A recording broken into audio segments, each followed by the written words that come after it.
Y hablemos ahora de Colombia, porque en el marco del Día Mundial de la Alimentación, el presidente Gustavo Petro resaltó que el gobierno asume como tema prioritario su nuevo programa bautizado Hambre Cero. El mandatario señaló su compromiso para fomentar una mejor producción de alimentos y de trabajar en pro de garantizar una seguridad alimentaria y nutricional, protegiendo el derecho a la alimentación sana de todas y todos los colombianos. Esto se da en momentos en que el DANE señala que hoy en Colombia 1,2 millones menos de hogares tienen la posibilidad de consumir 3 o más comidas diarias en las 23 ciudades principales del país. Y escuchen este dato que ofrecía recientemente Juan Carlos Buitrago, director ejecutivo de la Red de Bancos de Alimentos de Colombia.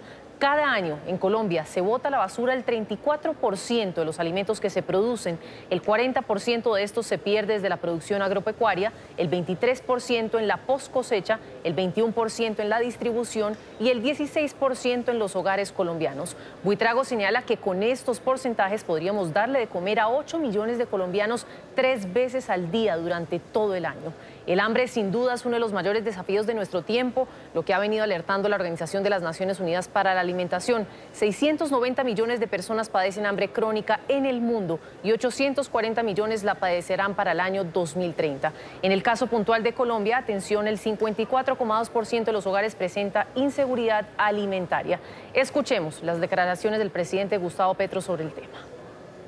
Que el gobierno pueda gestionar estos años muy difíciles que están por venir. Esta crisis que hoy, en este año, vamos a tener, así cerrará el año, en medio de las lluvias, con huracanes pasando por el Caribe, va a dejarnos una estela de hambre. Cuando analizamos la última cifra de inflación que entregó el DANE, que sigue con los alimentos por encima, jalonando el proceso inflacionario, alimentos, hoteles, porque los hoteles venden comida, etcétera. Alrededor de la alimentación ha estallado la crisis económica. Hay un cambio detrás de las cifras. Ya no jalona el precio internacional del alimento importado, el proceso inflacionario, sino el precio del alimento interno, la yuca, Olimpo, no el maíz. Ese cambio hay que ponerle cuidado porque significa que estas lluvias están restringiendo la oferta alimentaria interna. Esto es lo que yo llamo la tormenta perfecta. Problemas en la alimentación importada en el mundo y ahora restricción de la oferta interna alimentaria. Resultado, hambre. Luego, otro tema que tenemos que conversar, plantearnos unas estrategias comunes de aquí a final de año y quizás los primeros meses del año entrante, es cómo en cada departamento afrontamos la alimentación de la población más pobre, que puede llegar en promedio nacional al 40% de la población. Y que en cada departamento dependiente puede tener unos niveles estadísticos superiores.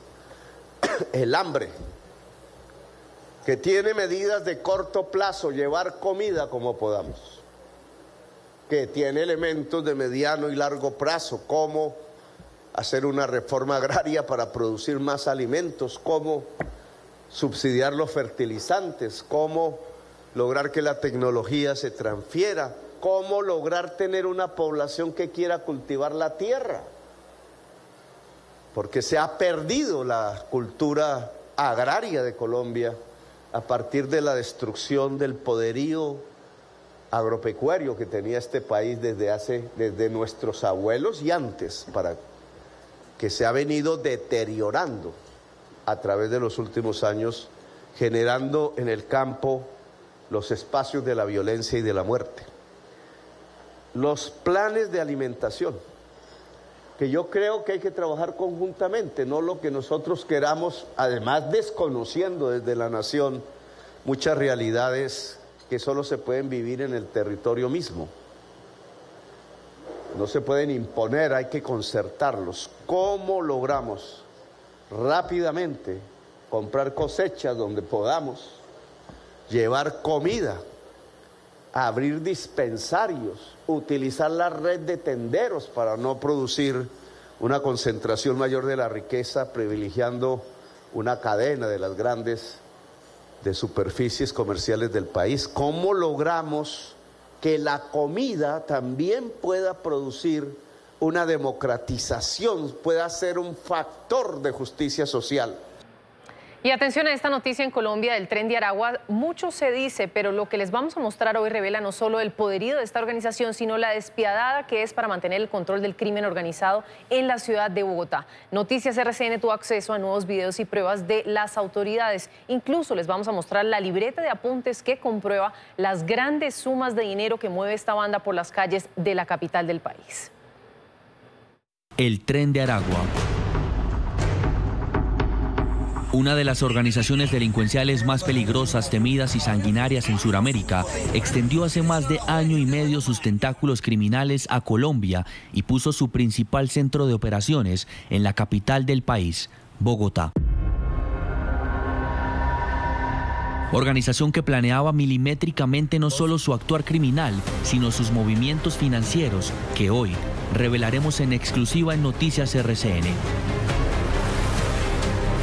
En estas libretas encontradas en los allanamientos de las autoridades, anotaban cada peso que entraba y salía de la organización.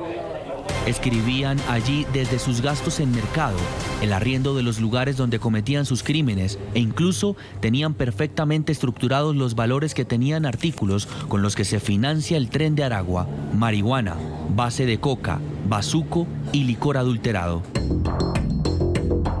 Dice inteligencia de la policía que su principal centro de acopio y distribución de la droga era el sector conocido como la 38, justo al lado de la central de abastos de Bogotá, localidad de Kennedy, sur de la ciudad. Allí, el Tren de Aragua expendía principalmente marihuana a base de coca y bazuco, y solo en este sector recogían, escuche muy bien, cerca de 33 millones de pesos semanales con este negocio ilícito. El sector del Restrepo era otra de sus áreas de injerencia. Allí hacían hasta 19 millones de pesos a la semana vendiendo estupefacientes. Y justo en esa zona, así hablaban del negocio, alias Osmer, principal cabecilla del Tren de Aragua en Bogotá, y alias Helio, en esta llamada telefónica conocida por Noticias RCN. Quilate, bazuco, mano, y ahora viene a buscar 5 libras. Váyate de una, no la sueñes, que yo te he hablado. Llegué por allí, me llamo cuando te conquillo, hermano. Tanto en la localidad de Bosa como en Ciudad Bolívar, recogían cerca de 15 millones en cada sector, también semanales. Y miren esto, incluso tenían un presupuesto semanal asignado para cada uno de los integrantes del Tren de Aragua. El administrador, es decir, un cabecilla, se podía ganar desde 5 millones de pesos a la semana en adelante. Un surtidor, que es quien distribuye la droga, se ganaba 800.000 pesos a la semana, y un campanero, que era la persona encargada de avisar de la presencia de las autoridades, ganaba semanalmente 800.000 pesos. Pero el dinero no solo llegaba del negocio de la droga, también de las extorsiones. En este cuaderno anotaban quién debía, quién pagaba o abonaba el dinero que mensual o semanalmente tenían que darle al Tren de Aragua.